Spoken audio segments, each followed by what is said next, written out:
वट सावित्री व्रत सौभाग्यवती महिलाओं के लिए एक अत्यंत महत्वपूर्ण पर्व है। ये व्रत पति की लंबी आयु और सुखी वैवाहिक जीवन की कामना के लिए रखा जाता है। साल 2026 में वट सावित्री का व्रत 16 मई अमावस्या तिथि को मनाया जाएगा। यहाँ इसकी विस्तृत पूजा विधि और आवश्यक सामग्री दी गई है। पूजा के लिए आवश्यक सामग्री। पूजा शुरू करने से पहले इन चीज़ों को एकत्रित कर लें, जैसे कि बांस का पंखा, बेना, कच्चा सूत, सफ़ेद या सूती धागा, धूप, दीप, अगरबत्ती और कपूर, लाल रंग का कलावा, मौली, सुहाग का सामान, चूड़ियाँ, बिंदी, सिंदूर, मेहंदी, अक्षत, चावल, फल और पकवान, भीगे हुए चने, बरगद के फल यदि उपलब्ध हों, पूड़ी और गुलगुले स्लैश पुए, कलश, जल से भरा हुआ लोटा, सत्यवान और सावित्री की मूर्ति या तस्वीर। वट सावित्री पूजा विधि कुछ इस प्रकार है। 1. स्नान और संकल्प। प्रातःकाल उठकर स्नान करें और स्वच्छ, संभव हो तो लाल या पीले वस्त्र धारण करें। इसके बाद व्रत का संकल्प लें। 2. पूजा स्थल की तैयारी। वट वृक्ष, बरगद के पेड़ के नीचे सफाई करें।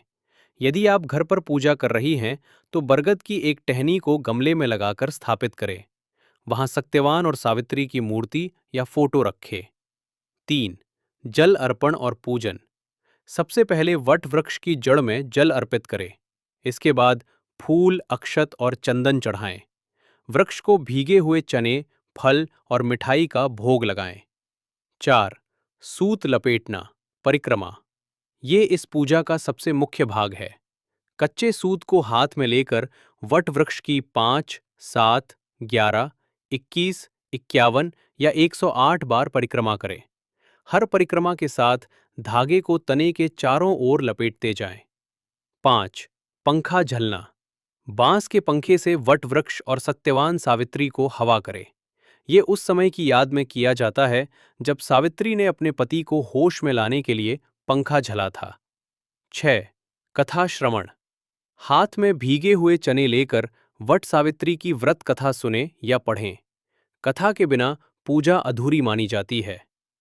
7. सुहाग लेना और दान।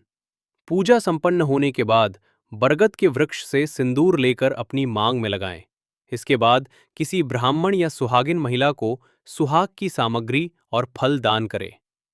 8. पारण। पूजा के बाद भीगे हुए चने खाकर अपना व्रत खोलें या घर के रीति रिवाजों के अनुसार भोजन ग्रहण करें।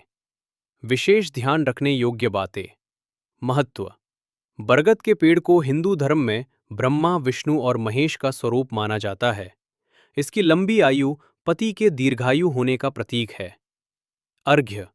यदि आप कलश स्थापना कर रही हैं तो अंत में सूर्य देव को अर्घ्य देना ना भूलें।